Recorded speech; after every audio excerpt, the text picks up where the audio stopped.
tardes a todos. Buenas tardes, Stefano, Jorge, Mariam. Muchas gracias por estar con nosotros hoy para seguir esta mesa redonda en el marco de la Noche de las Ideas 2021. Muchas gracias a ustedes tres por aceptar la invitación. Hoy vamos a hablar del tema siguiente, los escenarios de pandemia, paciencia, comunidad, arte. Van a intervenir tres personas con nosotros. Primero, el doctor Stefano Santacilia, que es doctor en filosofía. Actualmente es profesor de tiempo completo en la Facultad de Ciencias Sociales y Humanidades de la Universidad Autónoma de San Luis Potosí. Y sus líneas de investigación son fenomenología y hermenéutica del fenómeno religioso, de la corporalidad del espacio, la filosofía de la interculturalidad y de la paz y la filosofía en lengua española. Luego seguiremos con Jorge Manuel González Hernández. Actualmente es doctorante en filosofía en el Instituto de Investigaciones Filosóficas Luis Villoro, dentro del programa de doctorado en filosofía de la Universidad Michoacana de San Nicolás de Hidalgo y desempeña el cargo de profesor de asignatura en la Facultad de Ciencias Sociales y Humanidades de la Universidad Autónoma de San Luis Potosí también. Y terminaremos esta mesa redonda con la intervención de Mariam Alejandra Reyes Aguilar. Ejerce como escritora, editora y curadora independiente laborando entre México y la Unión Europea. Actualmente mezcla su ejercicio profesional con el aprendizaje de la lengua y cultura rusa, tutelada por la divulgadora cultural Genia Gulieva de la comunidad rusa en la Ciudad de México. Entonces vamos a empezar esta mesa redonda con la intervención del doctor Stefano Santacilia. Le doy la palabra cuando esté listo. Lo escuchamos. Buenas tardes a todos y muchísimas gracias a nuestra presentadora y moderadora por estas espléndidas presentaciones. Y yo voy a ocupar el tiempo concedido con una breve reflexión que remite a la cuestión de la paciencia, ¿no? Que es algo que en estos tiempos parece necesitar más que otra cosa, ¿no?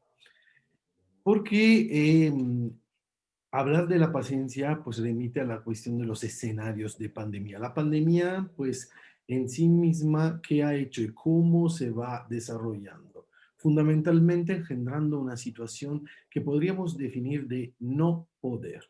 ¿Mm? O sea, estamos limitados, ¿no? Los decretos de los gobiernos o también las precauciones que tomamos nosotros en esta contingencia, que llamamos contingencia, pero que está durando bastante, ¿no? Sabemos que contingencia porque la comparamos con una forma de normalidad que todavía consideramos y mantenemos, ¿no? Clara, pero pues efectivamente todos estamos bien puestos en jaque por una duración que no nos esperábamos. ¿Y cómo se connota pues esta duración? Precisamente por la palabra no, o sea, no se puede hacer esto, no se puede hacer esta otra cosa, no se puede vivir pues como vivíamos antes. Y en este caso podríamos decir que la diferencia fundamental, si la comparamos con el pasado, no es que no se puede porque estamos eligiendo vivir de una manera diferente, es que no podemos porque pues la contraparte de intentarlo podría ser el perder la vida, ¿no? Entonces, es una situación bastante particular donde, si lo pensamos con un poquito de atención, sale a la luz lo que es manifiestamente la esencia de la ley. Nosotros sabemos que las leyes, ¿no? Se constituyen como limitaciones para permitir algo. O sea, hay un conjunto de leyes que constituyen el derecho que en realidad pues representan canales, o sea, limitaciones para que se pueda vivir de una determinada manera. Estamos viviendo en un momento en que las leyes parecen que decir simplemente no. O sea, no se puede hacer estas, no se puede actuar. ¿Dónde más? ¿Dónde menos? ¿Dónde tenemos restricciones más fuertes? ¿Dónde las tenemos pues menos fuertes? Ahora, todas estas limitaciones ya si se va a echar un vistazo en la prensa, ¿no? O hasta en manifestaciones que podríamos llamar negacionistas, ¿no? Donde hemos visto a lo largo de estos meses cómo hay gente que también sigue negando, ¿no? Pues la existencia de toda esta contingencia. Esas limitaciones siempre tienen como, digamos, punto final una pregunta, que a pesar de que la expresemos o no públicamente, sería muy complicado decir que no la llevamos al fondo de nuestro corazón. O sea, ¿hasta cuándo? Yo puedo tener estas precauciones, puedo limitar mis salidas, puedo hacer reuniones, videollamadas, ¿no? Como estamos haciendo ahora, pero ¿hasta cuándo? De hecho, la seguimos llamando contingencia, precisamente porque aunque no tengamos un cuánto ya definido, un cuándo ya pues aclarado, pero sí, pues estamos continuamente preguntándonos esto. Y esta pregunta remite a un asunto profundo, ¿no? Que es precisamente el punto de la discusión sobre el cual quiero un poquito llamar la atención, ¿no? Después de esta introducción. O sea, remite a la cuestión que estamos en una situación de pasividad particular, peculiar. Estamos en una situación de pasividad, pero a la vez de actividad. O sea, somos nosotros que sufrimos las restricciones, pero somos nosotros mismos los que aceptamos, los o las que aceptamos las restricciones como fundamental. Se diría técnicamente, solo para dar así una referencia pues terminológica más técnica, se diría que estamos en una vinculación quiasmática entre actividad y pasividad, que probablemente no es algo que remite solo a esta contingencia, es precisamente cómo están dentro de la existencia humana actividad y pasividad. Y lo estamos viendo, o sea, estamos sufriendo algo que no podemos cambiar completamente y entonces sufrimos, somos pasivos, pero a la vez todas las medidas, las precauciones, la búsqueda de nuevas modalidades es una forma de actividad. Esta, digamos, disposición de la existencia se encarna precisamente en la que usualmente todos los días llamamos paciencia. Pero nos está haciendo ver algo muy interesante. O sea, la paciencia no es simplemente pues, aguantar. Permítame un momento, pues, de paso, una reflexión meramente pues, terminológica. O sea, si tomamos como referencia la RAE, o sea, el diccionario de la Real Academia Española, de la lengua española, vamos a ver que efectivamente la paciencia no está descrita como un simple aguantar.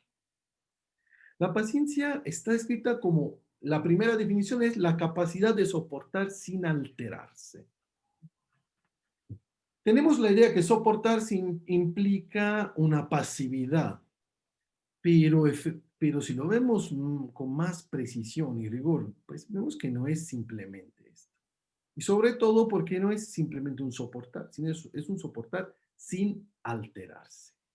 Ahora tenemos que preguntarnos si la falta de alteración en este caso está dada por resignación o no. Porque si fuera un sin alterarse por mera resignación, pues podríamos inclinar por la idea de una paciencia totalmente pasiva. Pero ya hay una cuestión que nos puede llamar la atención. O sea, antes que todo, la paciencia se pide. Desde que empezó esta contingencia y en los meses que ha durado y hasta ahora lo que hacen los gobiernos, lo que hace la gente es, cuando quiere calmar a las personas, pedir que tenga paciencia. Si se pide, pues no es algo que tiene que ver con la mera resignación, sino que tiene que ver con una forma de elección. Entonces no es un simple padecer. Si queremos verlo etimológicamente, encontramos la confirmación de todo lo que estamos diciendo. La palabra paciencia en español, en los idiomas neolatinos, viene de latín, pero antes del griego también. Pero sea el verbo latín, pati, sea el verbo griego paskein, pues remiten a un sentido bastante peculiar, que no es simplemente el de soportar, o sea, de aguantar. Si vamos a ver en los diccionarios, los dos se remiten a la idea de aguantar probando. O sea, es soportar algo y mientras lo estamos soportando, lo estamos de alguna manera, pásenme esta expresión, permítame decirlo así, saboreando. O sea, estamos de alguna manera experimentando. Sí, pero toda pasividad es también experimentar hasta un punto, porque puede ser también indiferencia. En cambio, la definición de paciencia, según su raíz etimológica, implica una experimentar, que es como un oponer resistencia. Cuando alguien es paciente, digamos así, cuando tiene paciencia, dentro de poco vamos a volver también sobre esta definición de tener paciencia. Cuando alguien tiene paciencia, en realidad no está simplemente aguantando. Está aguantando, experimentando, o sea, explorando la contingencia que está atravesando. Lo que significa que la paciencia involucra, o mejor dicho, que a la paciencia misma subyace una dinámica activa. O sea que la paciencia es un ejercicio y por esto puede ser pedido, por eso se puede pedir de tener paciencia, porque es una elección. O sea, es algo que yo tengo que ejercer. De hecho, otra vez, ¿no? El lenguaje. La paciencia no se sufre, se desarrolla. En español, pues, desarrollar paciencia. Algo que tiene que ser desarrollado no puede ser simplemente pasivo. Implica también un ejercicio personal voluntario. Se tiene, o sea, no nos escapa completamente, sino de alguna manera la mantenemos como una forma de posesión. Y por esto entendemos que también se habla de la paciencia en algunas dimensiones como de una virtud. Y precisamente otra vez Lara, si lo vamos a ver, la define como una facultad. Y una facultad sabemos muy bien que, pues, de alguna manera puede ejercerse o no. Se remite otra vez a un ejercer. Hay otros idiomas donde precisamente se habla de ejercer paciencia. Ahora, ¿por qué todo este discurso con relación a la pandemia? Porque esto nos hace descubrir que efectivamente, sin duda, estamos en una condición problemática de nuestra existencia, pero a la vez estamos en un momento donde la aplicación de la paciencia, en cambio de la mera resistencia negacionista o en cambio de la resignación, puede hacernos experimentar unas diferencias fundamentales. Con esto no le quiero quitar el valor, digamos, dramático a la contingencia que estamos viviendo. Simplemente quiero ver dentro de esta contingencia unos puntos que, aunque no se puedan definir como positivos, sin duda, pues se quedan enfrente de nosotros como interrogativos. La cuestión precisamente de ejercer una resistencia, podríamos decir paciente, o sea, de ejercer la paciencia como una resistencia capaz de aceptar la contingencia, pero a la vez de explorar las posibilidades, pues implica otra disposición, que es precisamente la valentía.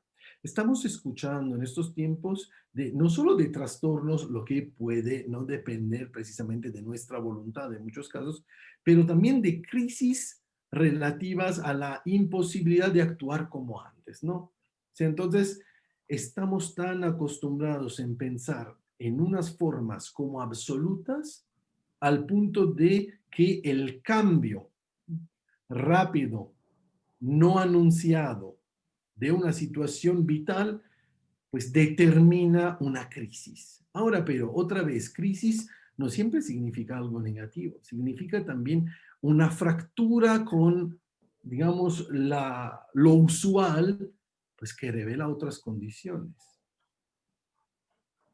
Crisis es cuando después del primer día de gimnasio todo mi cuerpo duele. En este caso, puedo decidir que está mal, no voy más al gimnasio, o puedo decidir, pues, que mi cuerpo está revelando otra cosa, pues falta de ejercicio necesario. Entonces, aquí también, pues, la paciencia revela el verdadero rostro de esta crisis. O sea, el hecho también de que habíamos perdido el contacto con un ritmo de vida no determinado ya de todas las ocupaciones que teníamos antes. En muchos casos se han registrado problemas en quedarse en la casa con los otros familiares. Esto tendría que hacernos despertar en frente del problema relacional, ¿no? Que toda esta pandemia pues está manifestando en este asunto.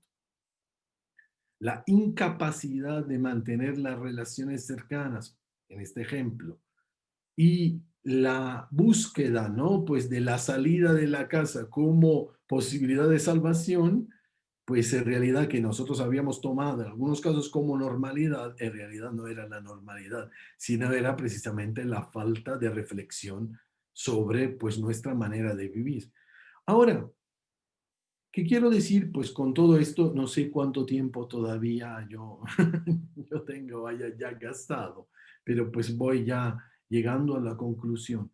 ¿Qué quiero decir? Pues quiero decir que la contingencia pandémica a la cual nos estamos enfrentando sin duda es un problema y sin duda manifiesta un peligro pues profundamente problemático, pero a la vez, y aquí quiero apoyarme aunque sea algo desde la filosofía totalmente inflacionado, ¿no? Pues, o sea, a una afirmación de Hölderlin, donde dice, donde más hay el peligro, más hay la salvación, ¿no? Pues no significa que la tengamos que tomar como algo que hay que enfrentar de manera superficial, pero sí puede manifestar un reto, ¿no? Para la comprensión de la existencia, pues que no se acaba simplemente lo que no podemos hacer, sino en lo que desde esta posición, pues podemos intentar actuar y pues donde podemos forzar nuestros límites para ver, pues para llegar a alcances que hasta ahora no habíamos pensado o, pues, por el otro lado, para tratar de recuperar pues una reflexión sobre la vida que no se apoye más simplemente en una dinámica, cuál puede ser la de la producción o cuál puede ser la pues del tener que vivir de una determinada manera, pues sino pues aceptar que efectivamente lo que estamos llamando vida tiene todavía otras formas de manifestación que tenemos todavía que investigar. Yo creo que todas las actividades que se están dando de otra forma no sean completamente mejores pues de las formas en las cuales se daban antes, pero sí están revelando otras facetas de la existencia pues que todavía no habíamos considerado. En este sentido, la paciencia como ejercicio de resistencia y exploración de la actualidad me parece algo que todavía nos llama a una reflexión más profunda. Pues con esto, pues quiero terminar y les agradezco mucho. Muchas gracias, Stefano, por compartir sus reflexiones sobre la paciencia, que efectivamente necesitamos mucho en estos tiempos. Entonces, ahorita vamos a seguir con Jorge González, que nos va a compartir sus reflexiones también sobre el tema de hoy.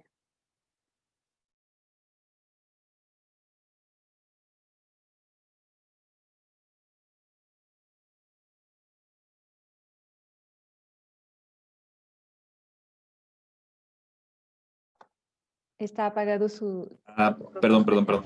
Sí. Son 10-15 minutos, ¿verdad? Ok. Sí, unos 15 minutos está bien. Ok, perfecto. Bueno, yo tenía preparadas unas notas que iba a ir leyendo y comentando. Y antes de hacer eso, una de las cosas que iba mencionando Estefano, como que me movieron algunas ideas que ya tenía previamente concebidas, como por ejemplo esto de decir, ¿no? De que la paciencia es un ejercicio.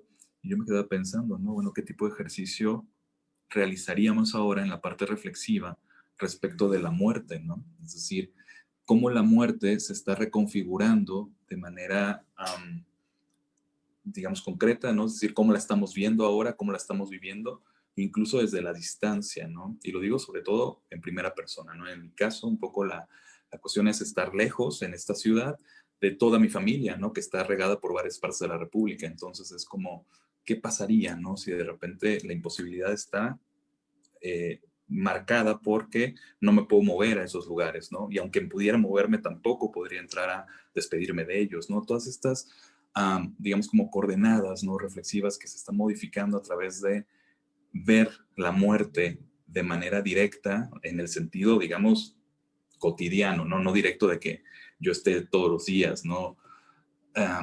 Rodeado por gente que puede estar infectada, aunque sí, ¿no? Parece ser que sí, por eso mismo tenemos que quedarnos, ¿no? Dentro de nuestras casas, porque ese es como el miedo, ¿no? Que está ahí latente.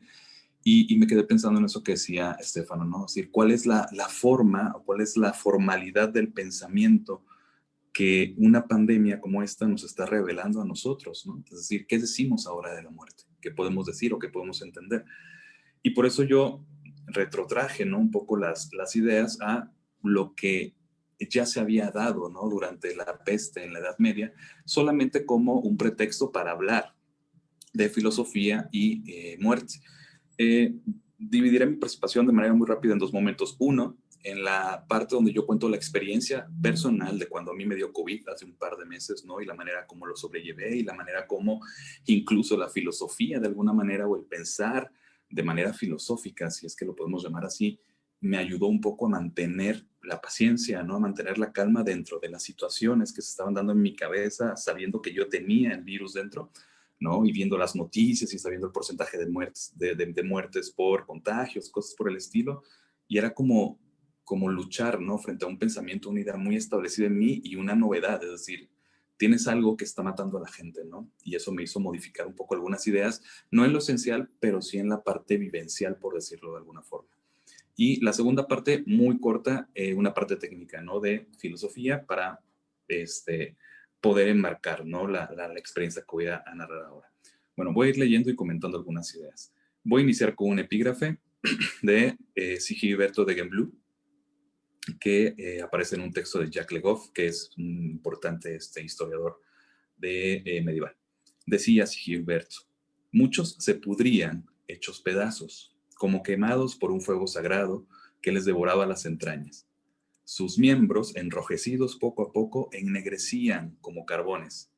Morían deprisa y con atroces sufrimientos o continuaban sin pies ni manos una existencia todavía más miserable. El escenario descrito por el monje medieval hace referencia a la serie de epidemias producidas por el ergotismo, una enfermedad ocasionada por la ingesta de alimentos contaminados por un hongo conocido como cornezuelo, mayormente encontrado en el centeno, que era la materia prima que se utilizaba en ese tiempo para hacer pan, ¿no? Y que era básicamente lo que comía. Entonces no había escapatoria, ¿no? Se iban a contagiar de alguna manera, ¿no? Invariablemente.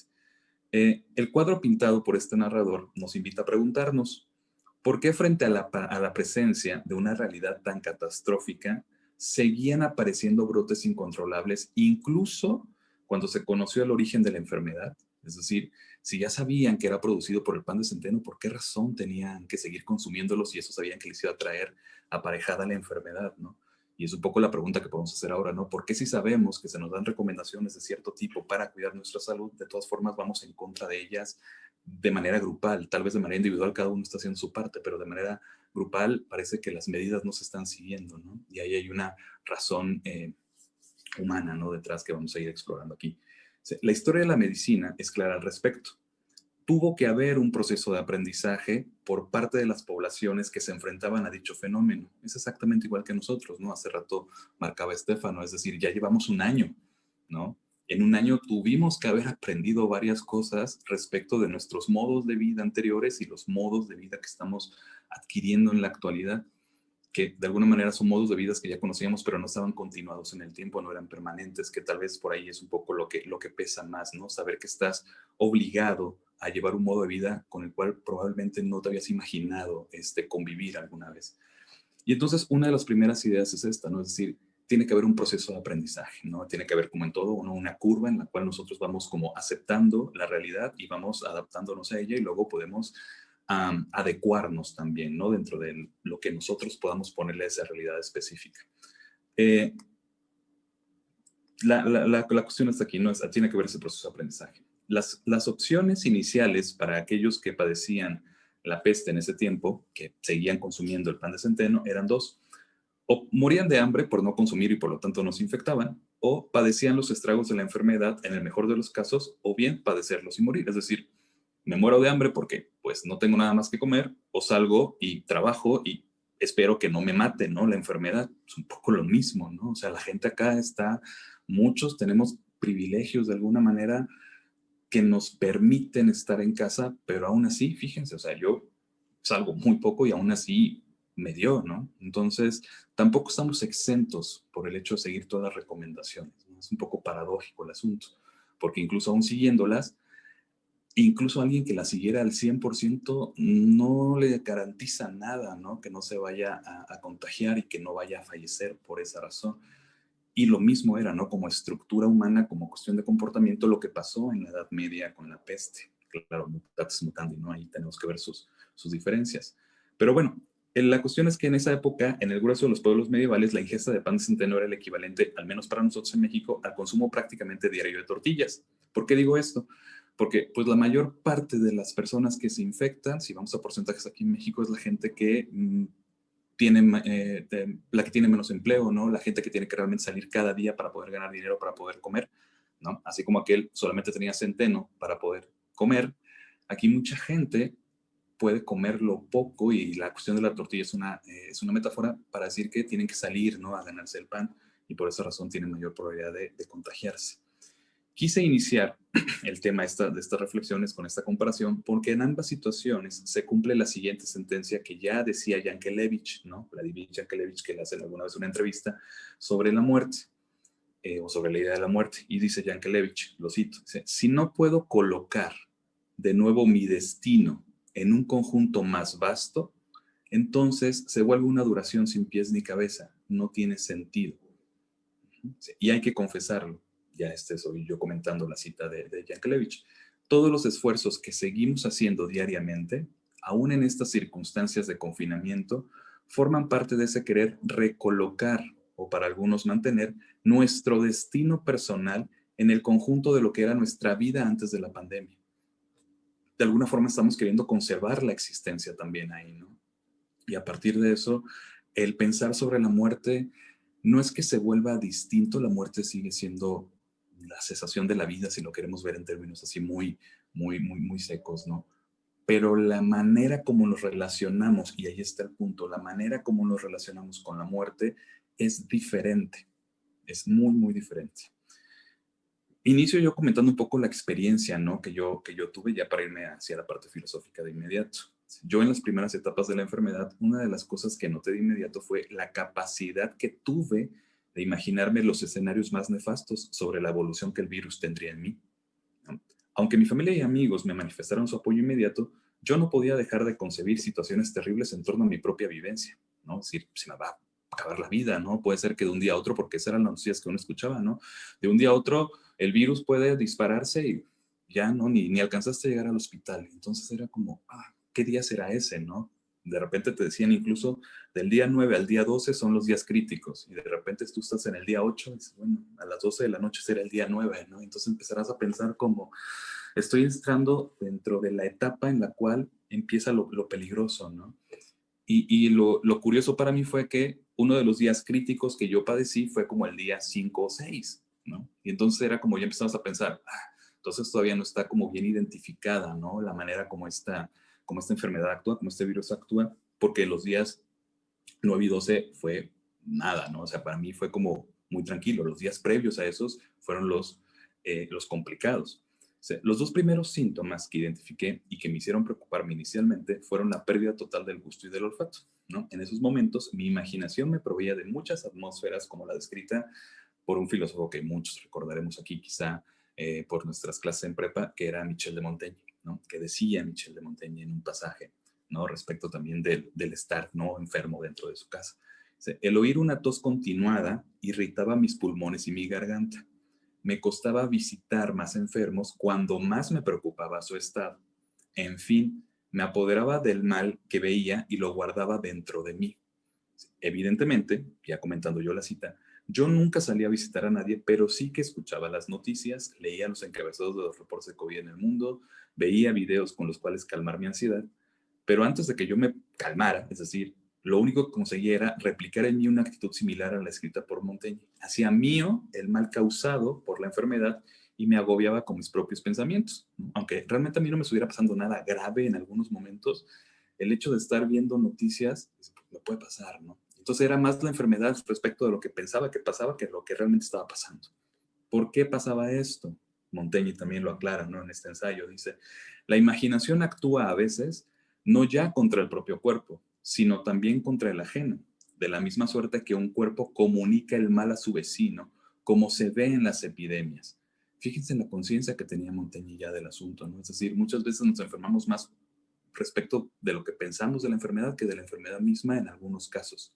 En esta situación, eh, un poco la cuestión de la muerte es que, pues, nunca podemos tener experiencia de ella en primera persona, evidentemente, ¿no? Porque si ella está, yo no estoy, es muy claro. Pero lo que tengo de antecedentes o lo que tengo de sustrato, de fundamento, de experiencia, que fenomenológicamente lo podemos llamar, ¿no?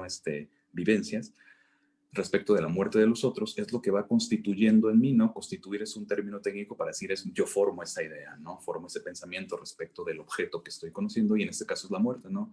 ¿Cuáles son esos elementos que tengo en la actualidad para poder enfrentarme a la muerte? Bueno, lo que veo diariamente en las noticias, ¿no? Lo que me ha pasado a mí, lo que yo veo que le puede pasar a los vecinos, lo que sé que le ha pasado a otros amigos que la tuvieron y murieron ya desafortunadamente, ¿no?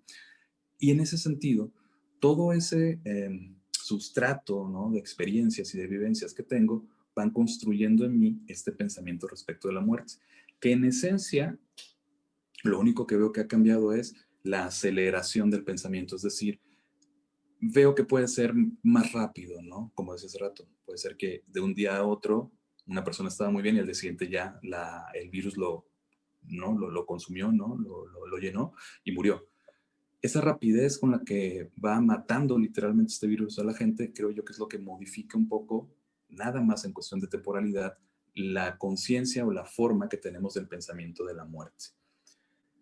Continuando, ¿no? con esta explicación de lo que a mí me pasaba, el problema del ser humano frente a los escenarios adversos, en mi opinión también, junto con la de Montaigne, ha sido que sudamos, temblamos, palidecemos y enrojecemos ante las sacudidas de nuestra propia imaginación.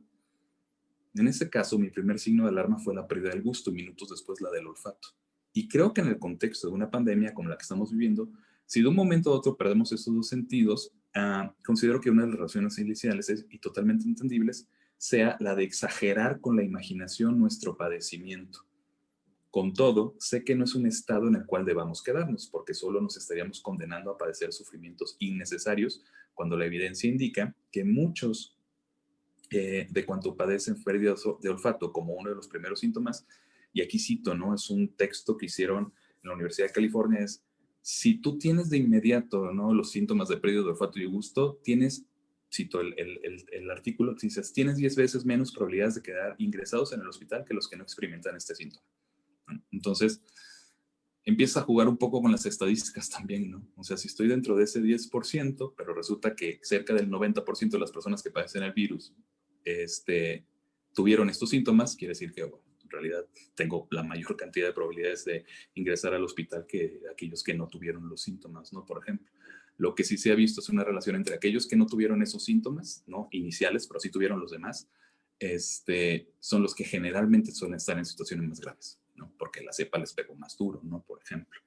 Entonces, yo trataba de ver ya en algún momento cuantificar, no sé, cómo cuantificar la muerte, ¿no? Para mí también, ¿no? Es decir, tengo un 10% de probabilidades menos, ¿no? De poder ser ingresado. Y ser ingresado significará que no estoy tan grave. Y por lo tanto, me tengo que calmar. Entonces, hay que jugar un poquito, ¿no? Con la imaginación en ese sentido. Una última parte de esto, ¿no? De mi propia experiencia. Digo aquí, así que si uno tiene que informarse lo mejor posible de este tipo de cuestiones, es para poder enfrentar de la mejor manera posible la enfermedad, ¿vale?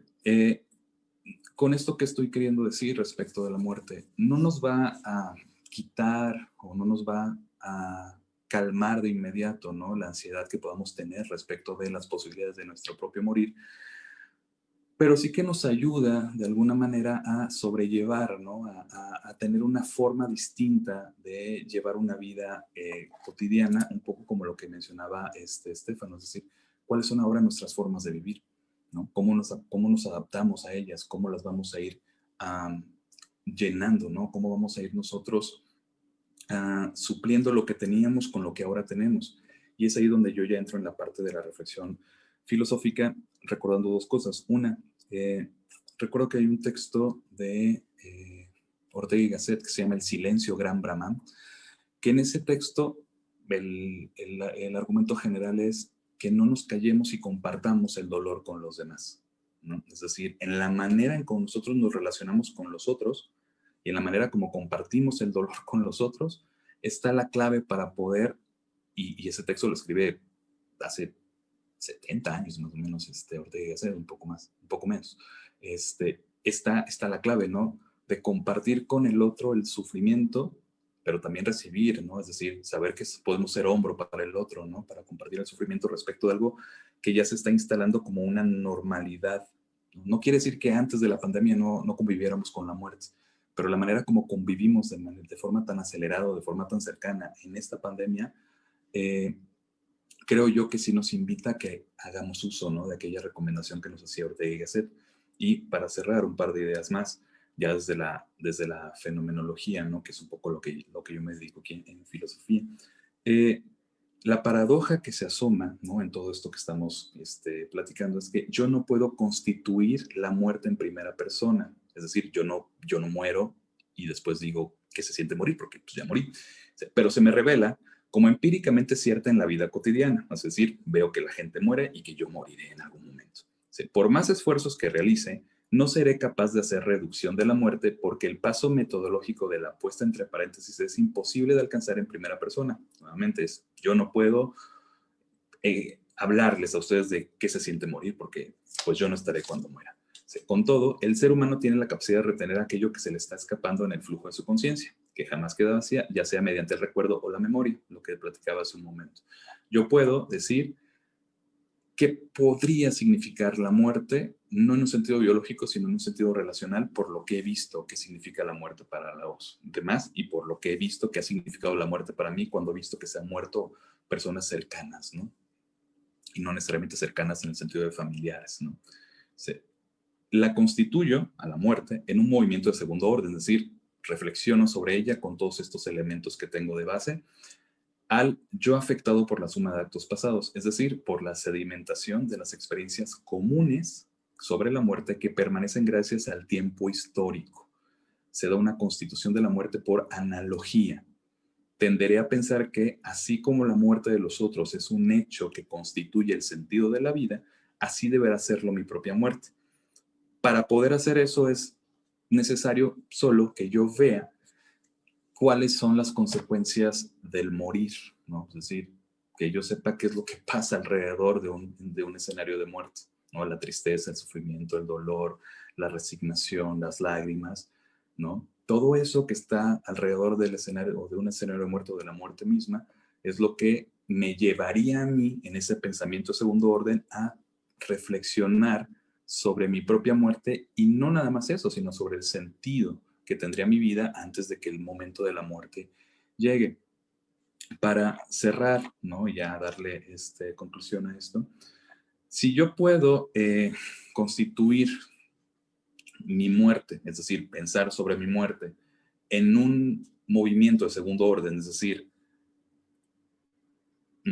reflexivamente, tengo varias opciones, ¿no? Para hacer ello. Una que a mí me ha parecido como la más bonita, si lo queremos llamar así, es un poco por parte de la fe. Yo recuerdo, y con eso cierro, que hay un santo italiano, doctor, ¿no? Laico, que hicieron una película sobre él, ¿no? Que era el doctor Moscati. Me acuerdo que en una escena, ¿no? De la película que cuenta la vida de este doctor, su hermana le pregunta al doctor que si siente que sus papás estarían orgullosos, sus papás ya habrían muerto, si estarían orgullosos de él porque él estaba regalando literalmente toda su fortuna a los pobres, ¿no? Es decir, él sintió el llamado y dijo, pues soy rico, pero no estoy todo esto, vendo las cosas para llevarle a comer a la gente de los barrios más pobres. Y la respuesta que le da Moscati es muy interesante. Moscati le dice, ellos están felices. Un poco para mí la cuestión de que hablen presente de los padres que ya están muertos es lo que de alguna manera hizo que constituyera ¿no? La tranquilidad dentro de mí, dentro de la pandemia. ¿Por qué? Porque de alguna manera da la esperanza de que pueda haber una manera mejor, ¿no? Es decir, que yo puedo pensar incluso en esta situación en la que estoy aquí de manera, digamos, terrenal, de que el momento que llegue la muerte, aquel que me acompañó al menos podrá estar tranquilo de que habré descansado, ¿no? De alguna forma. Sé que es un pensamiento que de repente puedes compartir si tienes una fe, ¿no? Como la mía, y que de repente es un poco complicado para aquel que no está dentro de la fe entenderlo, pero es un poco la paradoja de la vida, ¿no? Yo siento que la pandemia también nos viene a enfrentar un poco a esta situación paradójica que tenemos nosotros de vivir una vida de una forma acrítica y regresar a tener ese pensamiento que ya Sócrates nos decía, ¿no? Que tenemos que tener una vida pensada para que tenga sentido. Gracias. Muchas gracias, Jorge, por estas reflexiones. Vamos a seguir ahorita y terminar con Mariam Reyes. Hola, nada más déjame tomar agua.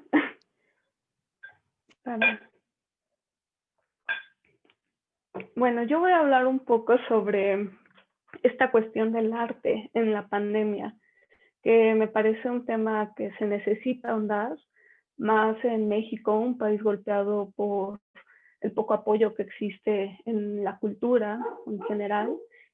Y bueno, me gustaría empezar con esta paradoja que existe, que es que a partir de la tragedia que estamos viviendo y demás, evolucionamos para poder ser aún más sensibles y el poder percibir aún más qué es lo que está pasando.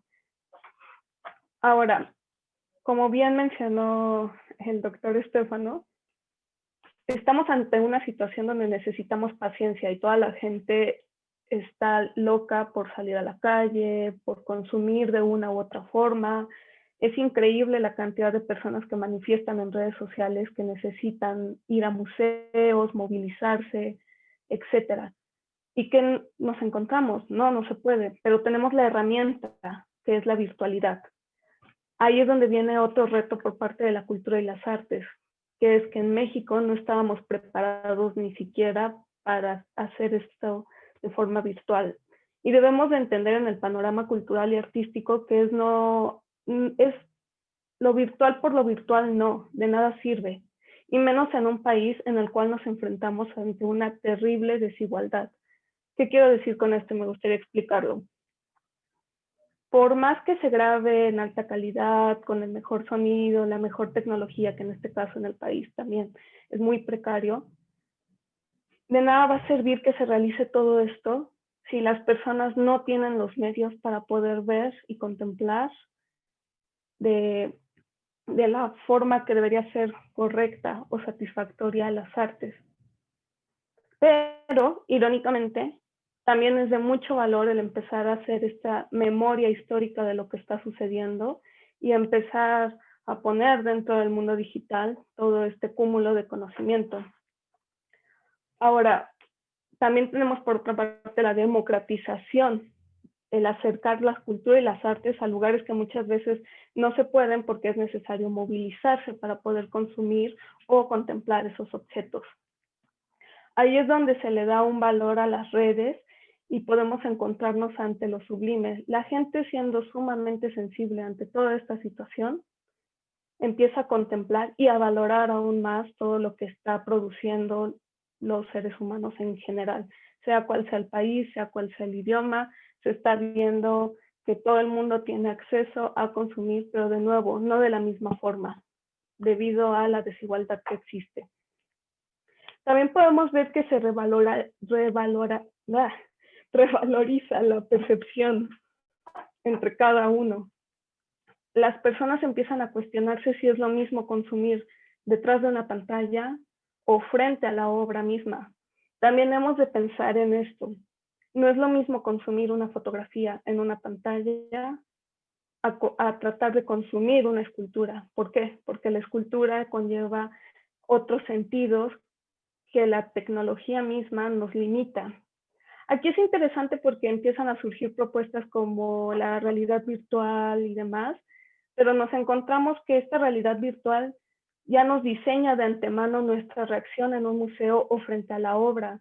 Eso también es sumamente interesante, empezar a cuestionarnos hasta qué punto nos limitamos nuestra forma de reacción, hasta qué punto estudia nuestras conductas y hasta qué punto yo como usuario no puedo contemplar a mi propia manera la obra. También ese es un reto para curadores y artistas, el empezar a cuestionarnos cómo es que voy a comunicar y contar la misma historia, pero en diferentes formatos. Lo que hace replantearnos completamente la misma obra, el objeto, su finalidad, y adaptarnos. Hasta cierto punto me atrevería a decir que estamos creando una nueva forma de arte a partir del arte ya concebido en un principio. Además, también tenemos la paradoja de la acción y de la contemplación. No podemos tocar, no podemos percibir, no podemos vivirlo de cara, pero sí empezamos a contemplar y a reflexionar dentro de nosotros la misma obra. Hay que voltear hacia nosotros, eso en definitiva, y no simplemente limitarnos entre lo físico y lo virtual o decir o se consume de esta forma o de otra, sino hay que empezar a entornar este diálogo y empezar a ver la manera en el país que es México de poder interactuar entre ambos y el poder democratizar. No se necesita del último equipo ni demás para poder compartir estas emociones y estos sentimientos y además dar este mensaje de unión en pandemia y hasta cierto punto de reconciliación con la misma muerte, con la vida. Al final el arte tiene una tarea muy importante y es una tarea humana, no es una tarea simplemente de admirar o contemplar lo bello o lo sublime, sino es una tarea que nosotros debemos de poder desarrollar y pues cuestionar. Igual yo estaba pensando un poco, voy a interrumpir, que interactuemos y dialoguemos porque mucho de lo que yo quiero exponer me gustaría que lo debatiéramos y pues eso.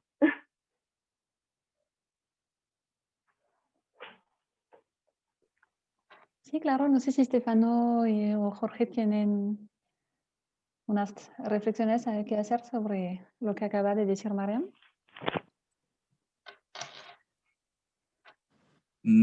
Sí, bueno, yo ahorita estaba como tomando unos apuntes respecto de lo que mencionaba, ¿no? De esta nueva manera como se relacionaría, ¿no? El espectador, o en tu caso lo mencionas en algunos puntos como el consumidor, ¿no? De arte.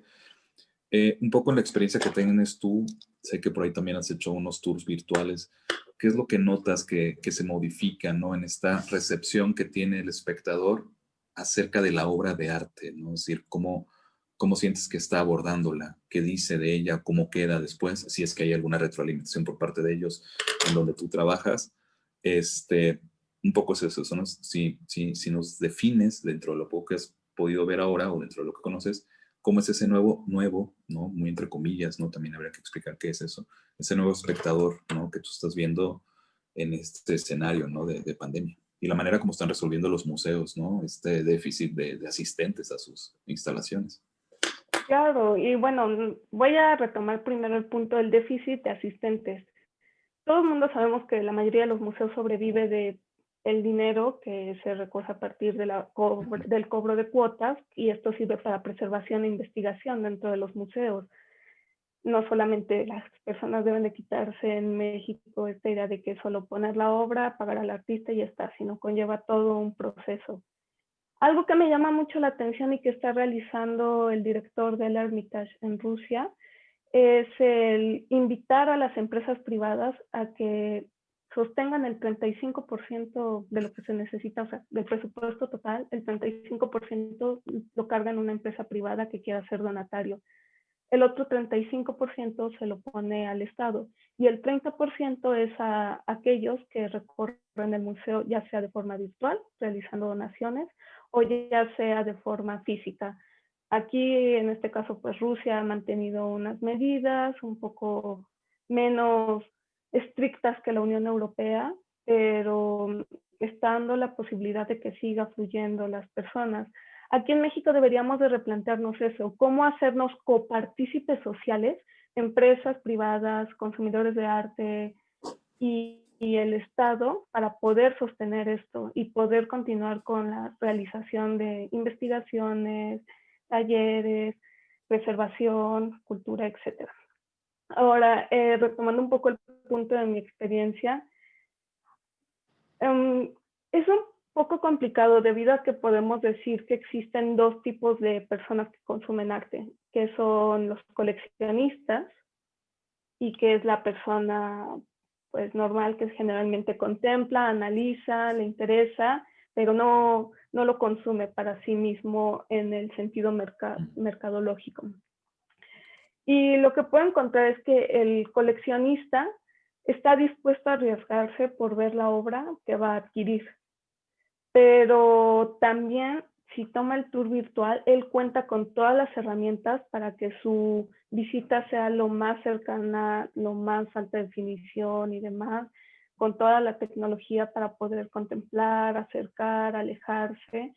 Y también la otra, nuestra tarea como curadores de guiar al espectador en esta nueva normalidad digital. ¿Y qué quiero decir con guiar? Explicar la obra, explicar el porqué, darle distintos ángulos. Entonces, ahí ya queda, es una tarea extra más a los curadores que también deben de ejercer como en cierto punto como filósofos de qué es lo que voy a transmitir, por qué voy a transmitir esto y cómo voy a incitar a que esa persona, ese coleccionista, participe en la obra y entienda la obra y pueda seguir apoyando la obra. En el caso de las personas de a pie es mucho más complicado porque muchas veces me han comentado es que no cuento con este equipo, no tengo la tecnología para poder conectarme o existen los fallos en las redes de internet. Por eso yo hacía mucho hincapié en esta democratización.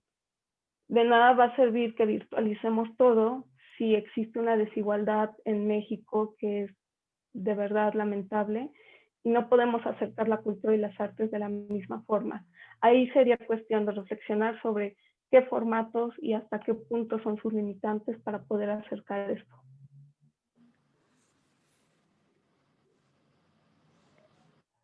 No sé si quieran. ¿Alguien más, Estefano, quiere Sí, sí, intervenir? yo, una curiosidad. Sí sabemos que, por ejemplo, cuando visitamos un museo no tenemos la posibilidad de, digamos, acercarnos, ¿no?, a las obras de arte. Pero desde el punto de vista de la arquitectura, por ejemplo, la, la visita incluye la vivencia de los espacios, ¿no?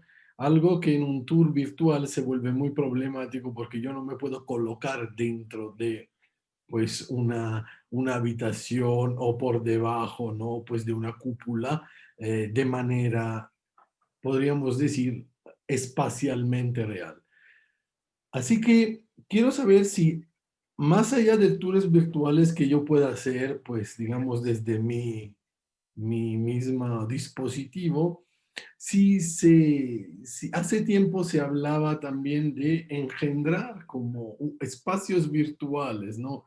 Donde se puede acceder. Si de verdad se están contemplando cosas así. Esa es la primera curiosidad, más o menos. Y la otra, retomando una cuestión que estabas precisamente subrayando, o sea, ¿hay un criterio específico a través del cual, por ejemplo, se enfoca la atención sobre unos detalles, ¿no? En un tour virtual?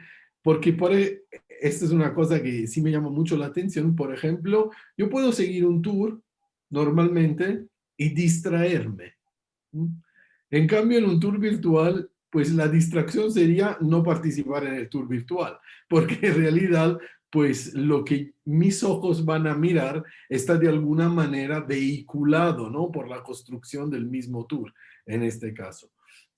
Saber cuál es la idea que subyace precisamente a la atención hacia los detalles, si hay pues un criterio, cómo se discute, pues así de manera muy general. Claro, y de hecho justamente a mí me llama la atención el maestro Luis Montero, que es un filósofo en España, nos invita a reflexionar mucho sobre esto y más con este parteaguas de la pandemia, que es que la tecnología nos diseña a los seres humanos porque nos limita.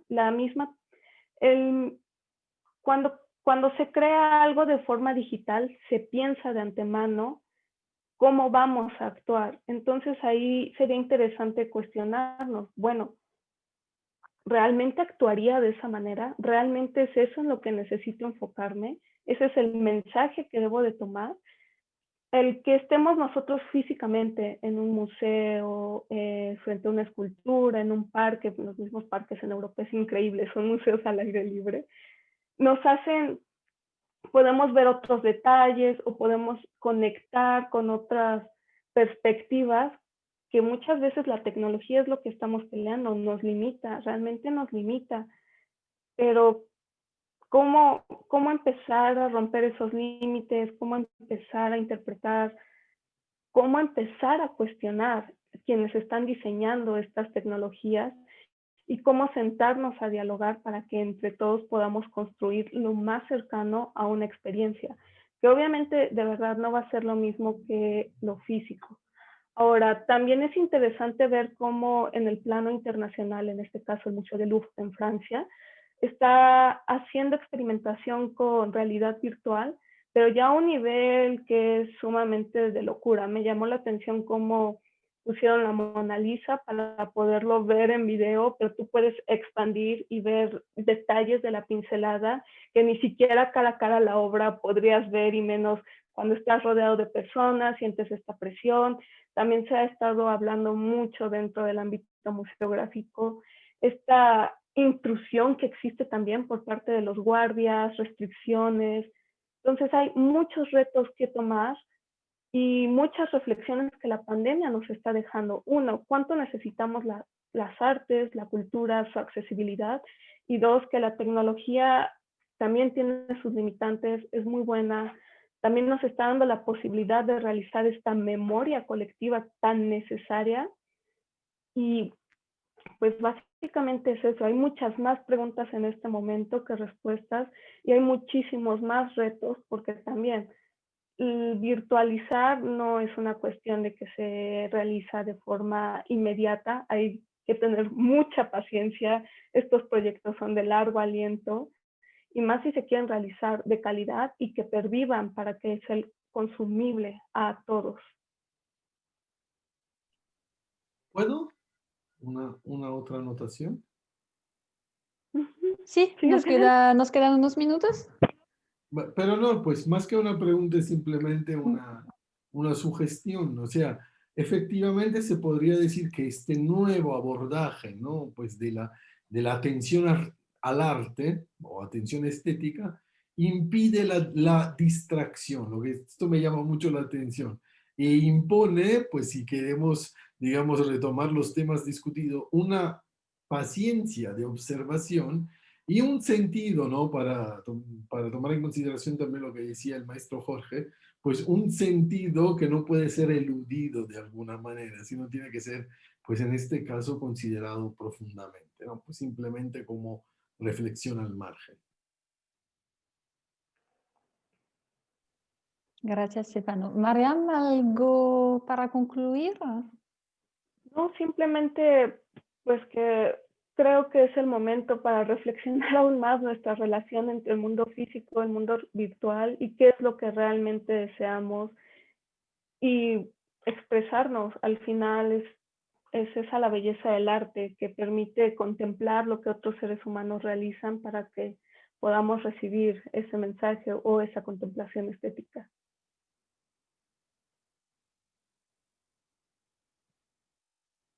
Muy bien, muchas gracias.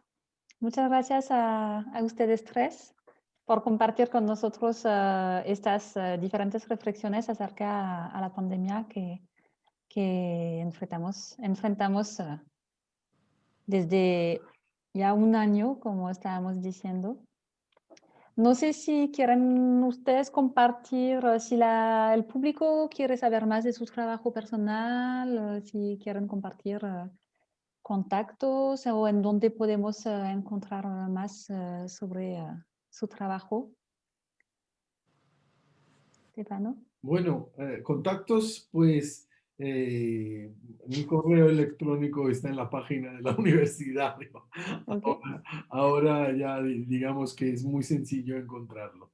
Ok, en la Universidad Autónoma de San Luis Potosí. Sí, y sí tengo publicado un texto sobre el asunto, aunque sea en italiano, y si me escriben lo puedo compartir sin problemas. Ok, muchas gracias. Sí, en mi caso igual mi correo electrónico es jorge.gonzalez.hernandez. Con el dominio de la facultad de la Autónoma de San Luis, .uaslp.edu, .mx. Y pues bueno, en Facebook aparezco como Jorge González y ya digo, mis trabajos o mis líneas de investigación están sobre cosas muy relacionadas con cuestiones fundamentales o límites como el silencio, por ejemplo, ¿no? Y también sobre cuestiones del sacrificio, ¿no? Es decir, cuál es el sentido del sacrificio en la vida humana, ¿no? Son las cosas que trabajo en general, ¿no? Muy Pero bien, esos medios de contacto por ahí puedo atender. perfecto, muchas gracias. ¿Y María? Yo tengo Instagram, que es donde estoy más en contacto con las personas. Es @BOHEMEEM, Bohem.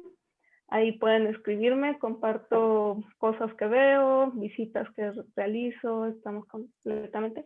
Y bueno, también un poco mi línea de investigación a nivel filosofía es sobre la industria de la moda en México y el cómo pues cómo está evolucionando el país para poder dar a conocer y las limitantes que existen debido a los cuerpos latinoamericanos.